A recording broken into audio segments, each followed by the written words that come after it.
Quiero decir que esta visita mantiene una tradición de todos los presidentes democráticos de Chile que han visitado el Vaticano y se han reunido con el Papa.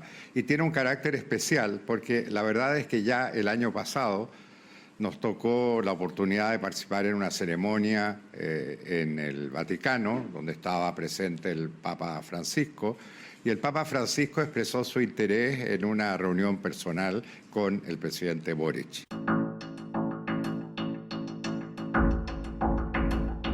Esto es Más 569, el podcast, en Spotify y en YouTube. Soy Jorge Garretón. Partimos con un nuevo episodio.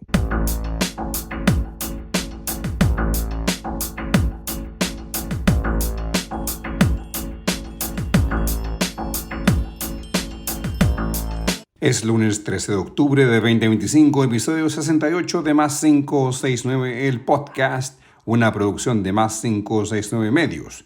Soy su productor, editor y presentador Jorge Garretón. Les recuerdo que estamos en Spotify y en YouTube cada lunes y viernes temprano. En la plataforma que uses te invito a dar like, comentar, suscribirte y compartir para así continuar creciendo como medio de prensa, alternativo y opinante en política y economía. Vamos con la edición 68 del podcast.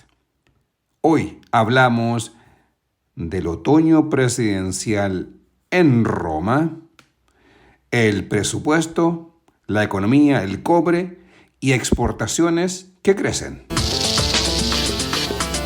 El presidente Gabriel Boric está hoy en Roma para reunirse con el Papa León XIV. Junto con esa reunión, tendrá el presidente Boric un encuentro bilateral con el presidente de Italia, Sergio Mattarella. El presidente italiano es del partido de izquierda italiana, obviamente en el lado opuesto de la primer ministro de ese país, Giorgia Meloni, que viene del partido de la extrema derecha. El canciller Alberto Van Klaveren, en ronda de prensa, explicó el alcance de esta visita presidencial a Italia y la agenda presidencial en Roma. Quiero decir que esta visita mantiene una tradición de todos los presidentes democráticos de Chile que han visitado el Vaticano y se han reunido con el Papa. Y tiene un carácter especial porque la verdad es que ya el año pasado nos tocó la oportunidad de participar en una ceremonia en el Vaticano, donde estaba presente el Papa Francisco, y el Papa Francisco expresó su interés en una reunión personal con el presidente Boric, ¿no? Y valoró mucho lo que ha sido también el papel del presidente Boric como líder, digamos, político de nuestro país. Lamentablemente esa visita no pudo concretarse por las razones que conocemos, pero el interés se ha mantenido en el Vaticano y lo que esperamos es una conversación muy interesante entre el Papa y el presidente Boric. El Papa ha manifestado también muy recientemente su interés en los temas sociales, su preocupación también por una serie de problemas globales y creemos que ahí hay un ámbito de coincidencia muy significativo entre lo que son las inquietudes del Papa León XIV, quien por lo demás conoce América Latina extraordinariamente bien, ya que se desempeñó durante 20 años en Perú, y el presidente Boric. Aparte de eso, la visita al Vaticano y a Italia comprende una actividad muy relevante al día siguiente en la FAO, en que justamente se va a celebrar una cumbre en torno a varios temas, entre ellos sobre todo el tema del agua, un tema que es muy significativo para nosotros.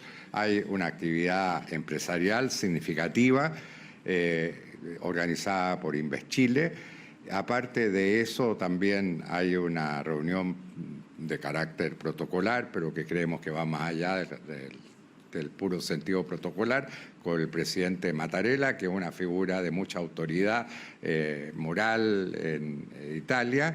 Y por cierto, también hay un seminario que organizó una fundación italiana para conmemorar los 50 años del intento de asesinato por parte de agentes del Estado de Chile, eso hay que tomarlo en cuenta, de Bernardo Leyton, gran dirigente demócrata cristiano, ex vicepresidente de la República, y su señora Anita Fresno.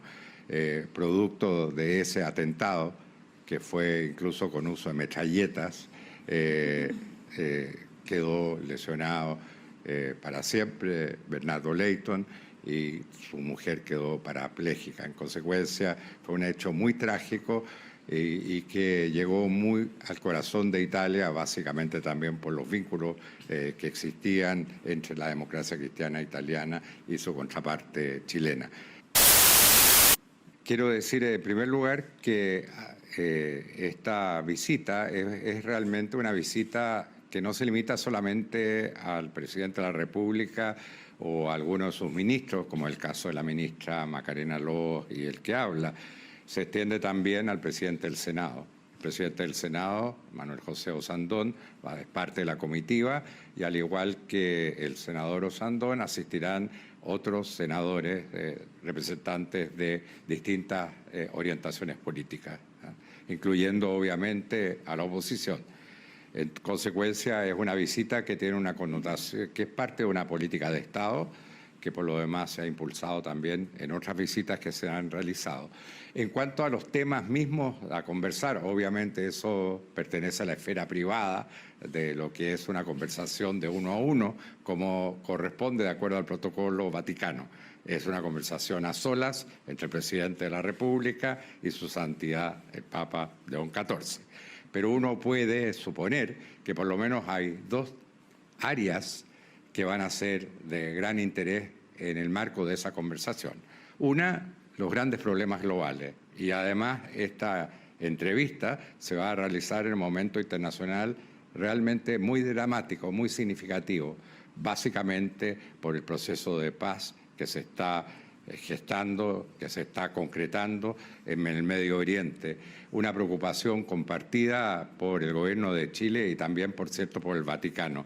Es una muy buena noticia lo que estamos viendo, es decir, se acerca, y el presidente lo destacó al comienzo de la reunión de gabinete, se acerca por lo menos el cese al fuego que va a permitir, en primer lugar, restaurar la ayuda humanitaria en Gaza, terminar con la tragedia que está ocurriendo en Gaza, terminar con la tragedia que significa la retención de rehenes israelíes desde ese fatídico 7 de octubre, que ocurrió la matanza que todos conocemos, y justamente un paso adelante para buscar la solución de dos estados, que siempre lo hemos dicho, es la única solución aplicable al Medio Oriente.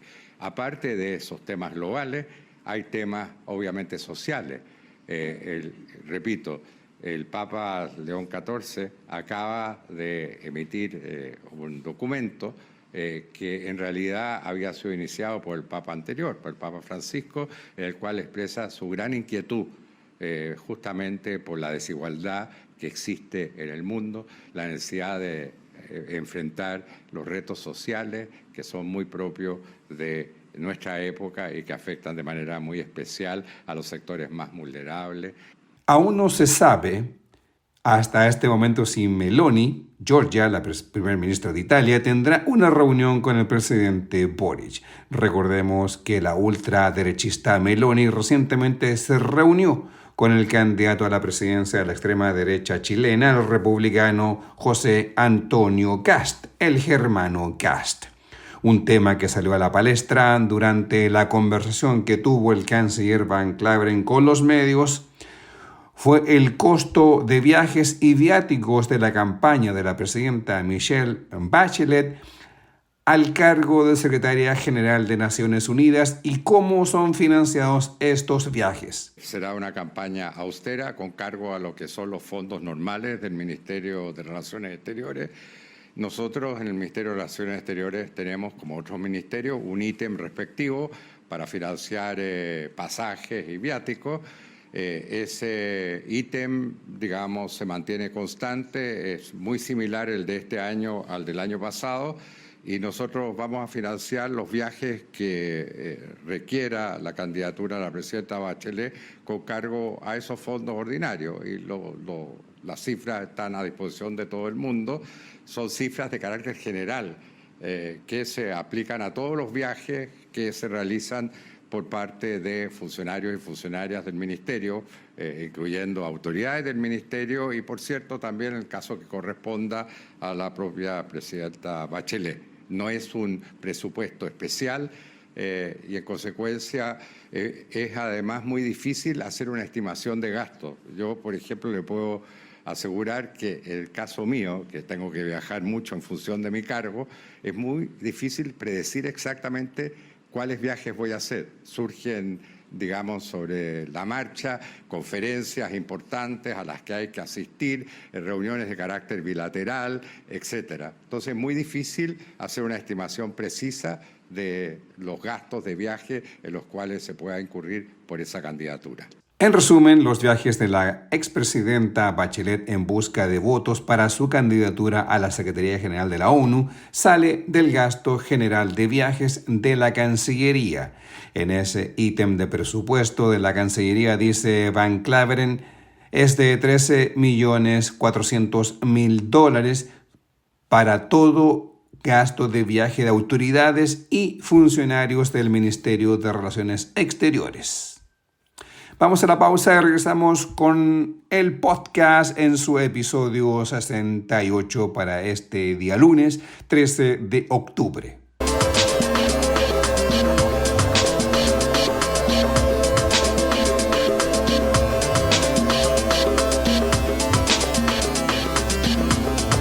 De regreso, soy Jorge Garretón. La discusión en el Congreso del Presupuesto de la Nación para el año 2026, el ministro de Hacienda, Nicolás Grau, explicó que el proceso se está llevando a cabo en una forma transparente y clara y amistosa en el Congreso, aunque enfatiza que este gobierno ha logrado reducir el gasto y logró recuperar las finanzas deficitarias, incurriendo en menor deuda en una década, junto con centrar el gasto en los derechos sociales de forma responsable. Este es un gobierno que ha puesto las urgencias sociales, las distintas necesidades de la población al centro de su política. Y es por eso que en la ley más importante de la República, que es la ley de presupuesto, hemos hablado de responsabilidad social y responsabilidad fiscal. La responsabilidad social se expresa en el aumento importante de recursos para salud, para vivienda. Conversábamos recién en el gabinete, se han entregado ya 220.000 viviendas y hay más de 120.000 en construcción, lo que nos va a permitir no solo actuar de acuerdo a nuestra meta de 260.000 viviendas, sino que además dejar encaminada la construcción de otro tanto, de manera tal de ir avanzando en este derecho social. También lo estamos haciendo al tener los recursos y financiar responsablemente todos los avances significativos que están ocurriendo en materia de pensiones, con la PGU, el aumento de 250.000 pesos, también con el aumento que va a haber en enero para todas las personas que hayan cotizado un tiempo suficientemente largo, y va a permitir que las personas que hayan cotizado 25, 27, 28, 30 años tengan hasta 100.000 pesos más en su cotización. Por ejemplo, una profesora, un profesor que haya cotizado toda la vida y que hoy día tiene bajas pensiones. Es decir, el primer componente de responsabilidad social se expresa en nuestro presupuesto y se expresa, por supuesto, en todas las políticas que realizamos como gobierno. Pero también es importante que exista la responsabilidad fiscal. La responsabilidad fiscal es la que nos permite no solo abordar las urgencias sociales hoy, sino también poder abordarlas a futuro, ser responsables con las generaciones actuales y también con las generaciones venideras. Y es por eso tan relevante que este sea el gobierno que menos sube la deuda pública desde el primer gobierno de la presidenta Bachelet, o que el gasto esté aumentando, el gasto público está aumentando aproximadamente la mitad de lo que aumentaba en administraciones anteriores. Responsabilidad social, responsabilidad fiscal, ese ha sido el eje articulador de nuestro presupuesto durante todo nuestro gobierno y, por supuesto, en el presupuesto que hemos presentado hace pocos días en el Congreso. Lo segundo que nos gustaría resaltar y que pudimos conversar en detalle con las y los ministros durante la mañana de hoy es valorar que la discusión presupuestaria, el debate presupuestario ha ocurrido de muy buena manera en el Parlamento.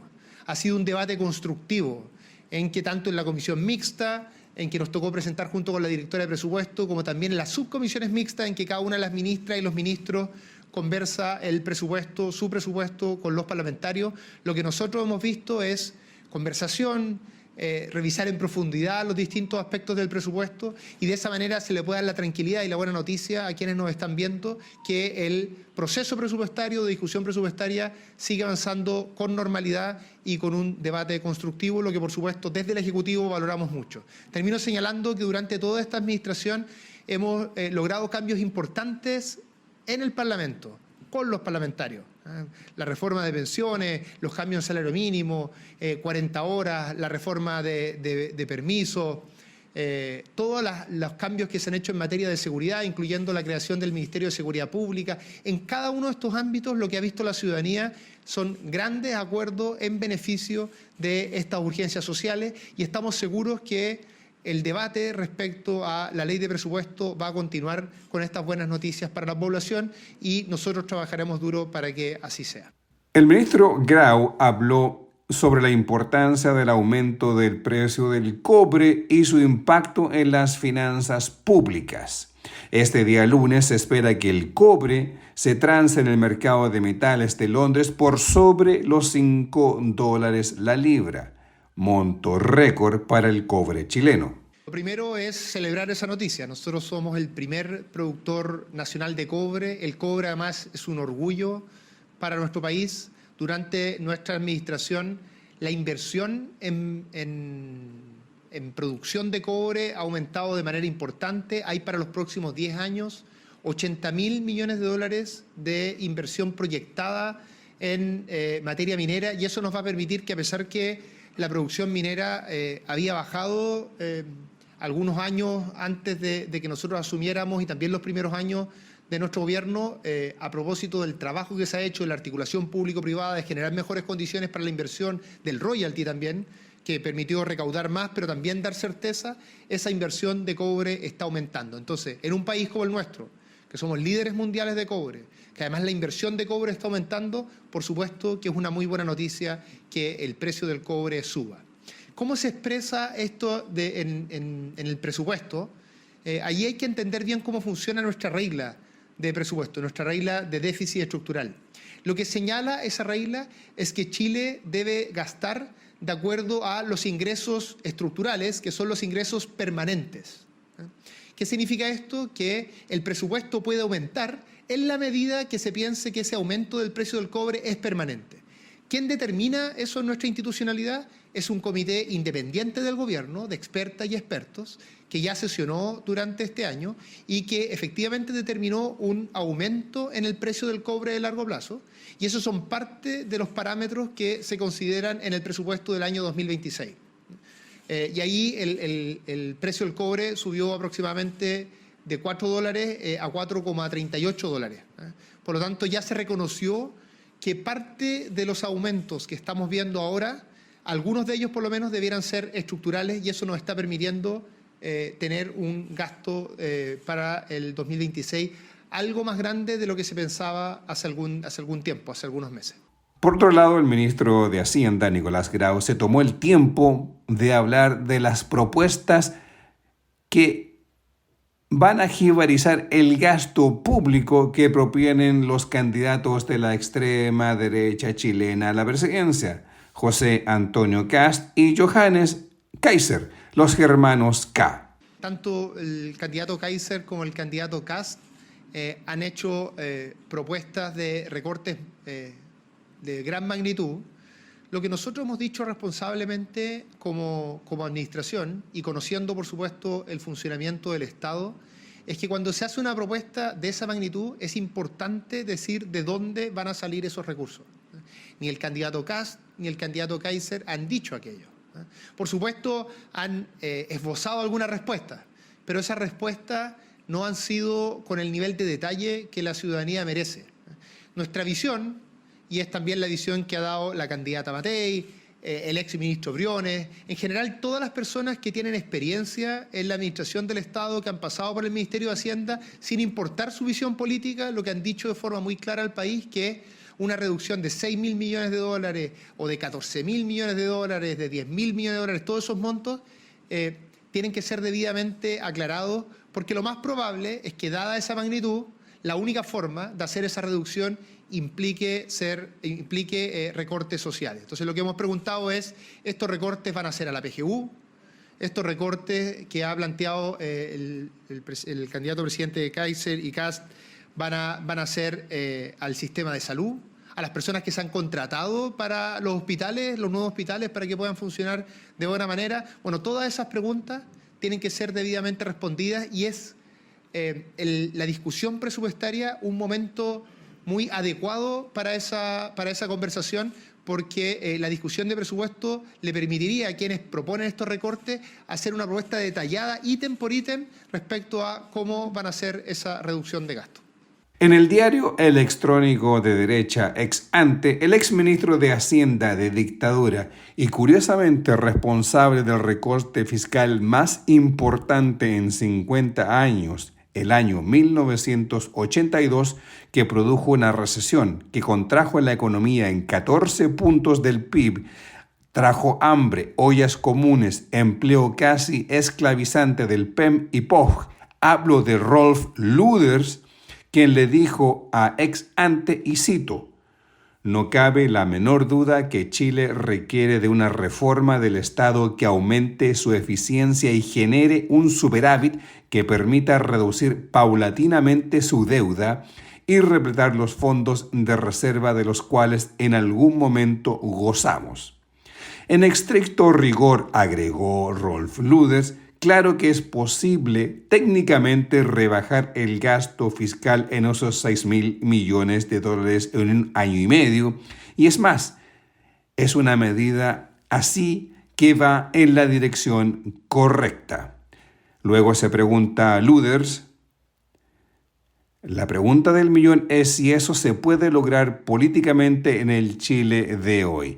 Quizás sea útil tener en cuenta que un ajuste probablemente similar en magnitud relativa e incluso mayor a lo que acaba de hacer Argentina en unos pocos meses, Javier Milei, pero al parecer con un importante costo político, por lo que está en peligro su programa de reformas. Eso es lo que plantea Rolf Luders, una persona que sabe de recortar del gasto fiscal. Claro, sí, en dictadura donde no había oposición, no había Congreso, no había opinión libre e independiente y tampoco existía la prensa libre e independiente. Esa es la realidad que ve curiosamente otro chileno de origen germano de ultraderecha. Chile, estamos plagados de ellos. Todo lo contrario a la realidad de Alemania. Pero volviendo al país, el senador PPD por Valparaíso, Ricardo Lagos Weber, cuestionó precisamente el concepto del recorte extremo propuesto por Kast. 6.000 millones de dólares en 18 meses. Ya no es que lo diga yo o el comandante Janet Jara, el exministro Briones, Ignacio, ministro de Hacienda, presidente Piñera, ha señalado que se vende humo con esa propuesta. Pero yo quiero proponerle un desafío a José Antonio Kast, que no espere un eventual triunfo de él que cree que va a poder hacer los cambios. Yo le propongo que tome el presupuesto actual, supongamos que este es el presupuesto actual, y que nos diga del actual. Hoy día conocemos el presupuesto y que diga a dónde va a recortar los 6.000 millones y que haga indicaciones al proyecto. ¿Se entiende el ejercicio? Hay un proyecto que tenemos que discutir, estamos discutiendo en el Parlamento, ahí tiene parlamentario que diga, bueno, de este presupuesto, como a mí me va a tocar administrarlo, dice él, que haga la pega antes y que diga dónde quiere recortar parte del presupuesto para ver cómo junta los 6.000 millones de dólares. ¿Ah? Eso es irrealizable. ¿Ah? Y está metido en un zapato chino que no sabe cómo salir.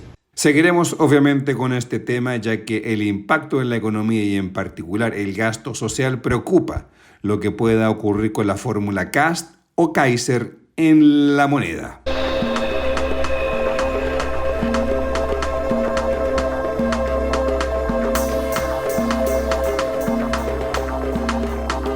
Siguiendo con la economía, la subsecretaria de Relaciones Económicas Internacionales, Claudia Sangüesa, informó que al mes de septiembre las exportaciones de Chile al exterior crecieron un 7,8% en comparación al mismo periodo del año 2024.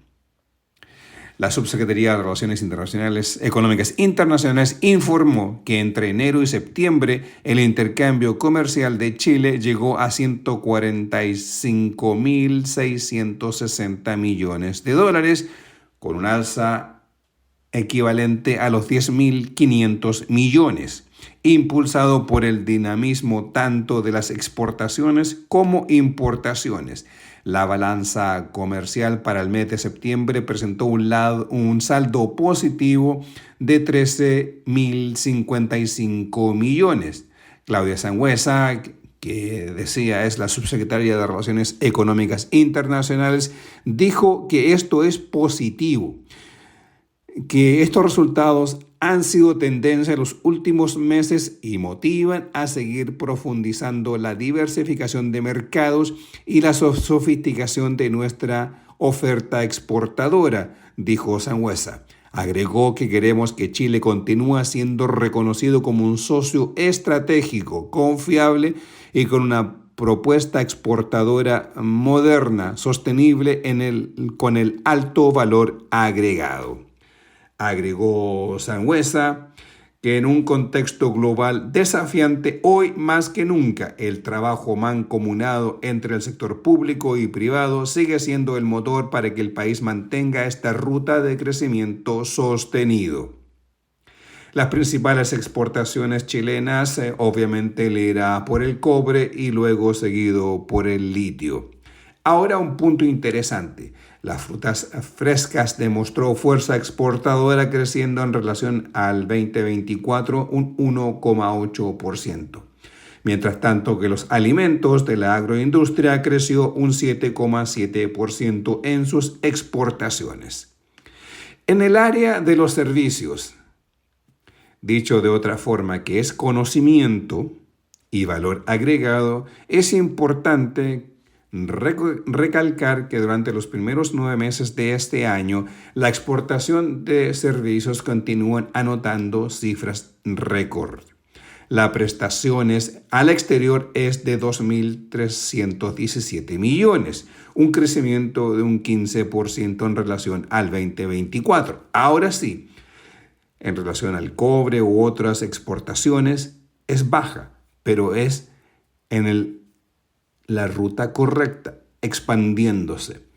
La SUBREI, que es la Subsecretaría de Relaciones Económicas Internacionales, dice que durante el periodo enero-septiembre se realizaron al exterior prestaciones de 193 tipos diferentes de servicios, de los cuales 104 de ellos registraron alzas en comparación al mismo periodo del año 2024. Hay que destacar en esta área alzas en servicios de asesoría en gestión de marketing, en soporte logístico, promoción y oferta de paquetes turísticos, suministro de infraestructura para operar tecnologías de la información y servicios de procesamiento de información digital.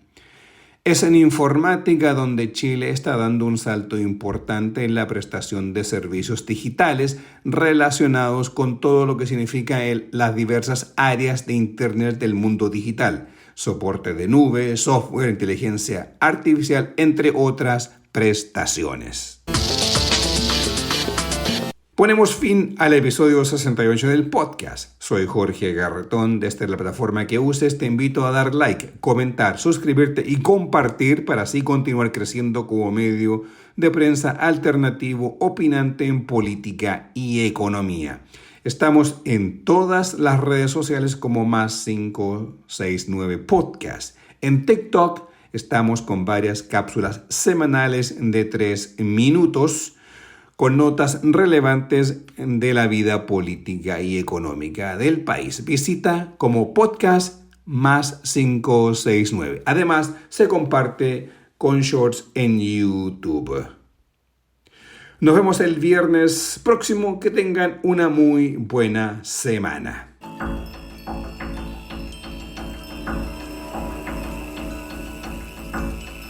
Así llegamos al final de esta edición de Más 569, el podcast, producido, editado y presentado por quien les habla, Jorge Garretón.